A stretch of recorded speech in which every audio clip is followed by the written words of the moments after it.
दर्शन तू करे। काहे के लगलू है साजे सवारे। मैंने तैयार ना होके। अरे जल्दी होखा जातारू माई के दर्शन तू करे। काहे के लगलू है साजे सवारे। रील बनी मंदिर के गेट पहुंची जा। अच्छा वीडियो बना के डालब नेट पहुंची जा। बुलेट पहुंची जा। बुलेट पहुंची जा। बोला ले चले घुमावे बुलेट पहुंची जा। बुलेट पहुंची जा। बुलेट पहुंची जा।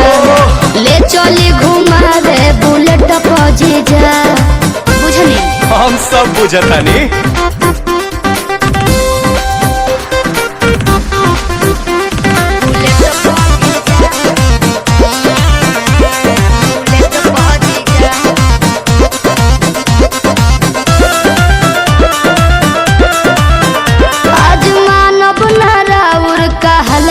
जीजा सूट पहन के तैयार बनी ललता जीजा। अच्छा ठीक बा। ए जीजा जी सुना जौन कहबू खाए के साली उ घर ही लिया दे हबो। अरे ना जी डेयरी मिल्क कहा चॉकलेट दो पैकेट खिया दे हबो। मालूम ना हम चॉकलेट पहुंची जा। चाउमीन चाट के प्लेट पहुंची जा। बुलेट पहुंची जा। बुलेट पहुंची जा।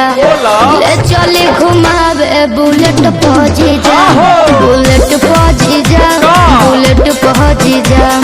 ले चले घुमावे बुलेट पहुंची जा। अरे भागत काहे बनी। तोहरी कहां भागतानी।